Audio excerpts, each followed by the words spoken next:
Welcome back to the Plus Side of Nashville. You've seen it on television and YouTube, the utter joy seen on the face of a child who hears his or her parent for the first time. It is a touching moment, as you know, for everybody. Well, you're about to meet a mother and her daughter who experienced that kind of sheer joy firsthand.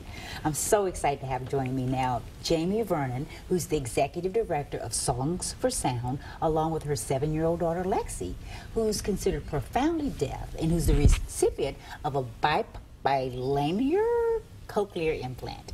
Did I say that right? Bilateral. Bilateral? Mm-hmm. Yep. Welcome to you both. Thank you so much for having us today. Well, it's my pleasure. I've so enjoyed reading and hearing all about your story and the amazing work that you're now doing to help others just like Lexi, Jamie. Thank you. So for folks, as I just mentioned, you know, we've seen a lot of that on TV, you know, for the first time hearing a child hear their parents' voice. Mm-hmm. Let's go back a little bit and talk about Lexi specific. She was 19 months old the first time she heard you speak, but she was born what's considered profoundly deaf. Yeah. What does that mean?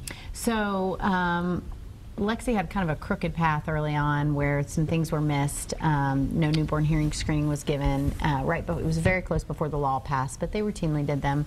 And at about a year, my husband looked at me and he was like, you know, she's not hearing the dog, she's not hearing the door slam, and he would clap behind her head and there was no movement whatsoever. So we went back into the pediatrician and there was some reluctance to send us for that referral.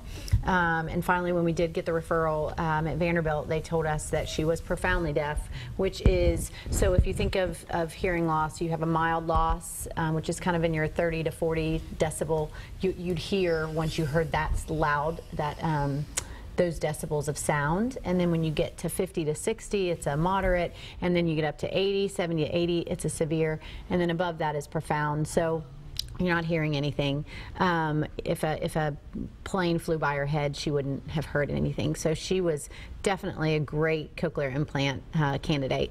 Well, how did that all come about? I know she was 19 months old when she first heard you speak, but I'm sure there was a process leading up to that point with this bilateral cochlear implant. How did that all happen? So you go see audiologist and see your audiologist, and then they'll refer you to an otologist typically, and there's one of the best teams in the country is at Vanderbilt.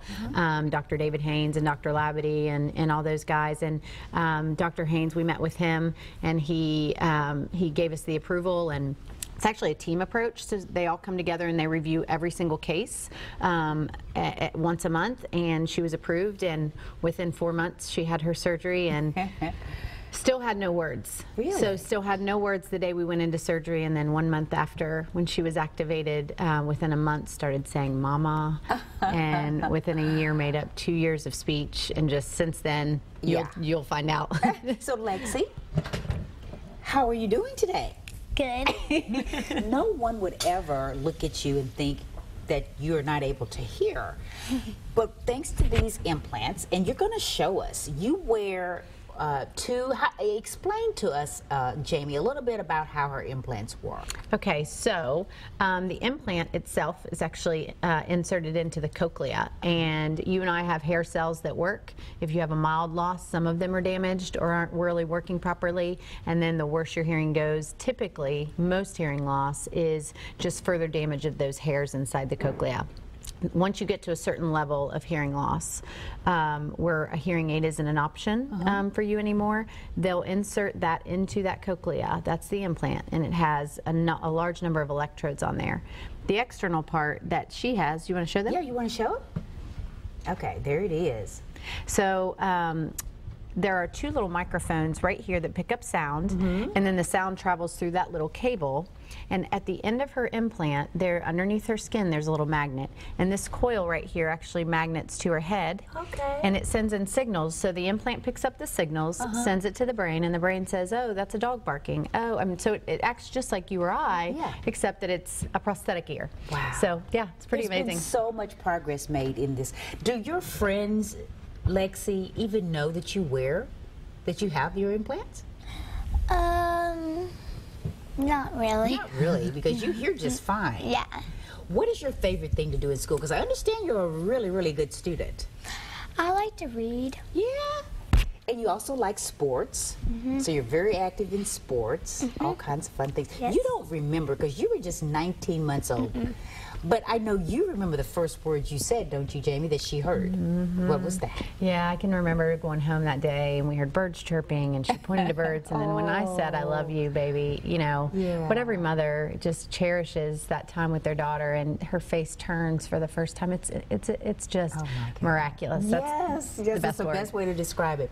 Well, because of that, you were inspired to help others who, because I know this is a very costly sort of a procedure that she had, but just general health care, hearing health care as a whole. Tell us about your organization, Songs of Sound. Yeah, Songs for Sound so we have a musical family. We have I was raised with music in my life. My mom sang gospel music, so our house was always filled with gospel music. And so the thought of her never hearing music really just, ripped me in two. I would sing to her every night her first year, and I would rock her, and every mom wants that head to go on the shoulder, and I would never get that, and I had no idea why. So I would hand her to Kevin, and I'd just like bawl because I didn't have that connection. So fast forward to the first, about 2 months into it, the first night that I rocked her again, and her head slowly went on my shoulder. It was like time literally stood still for us. And so fast forward, she's making all this progress, and she's talking and babbling and catching up so quickly with the help of a large number of people, and you'll meet one in a minute.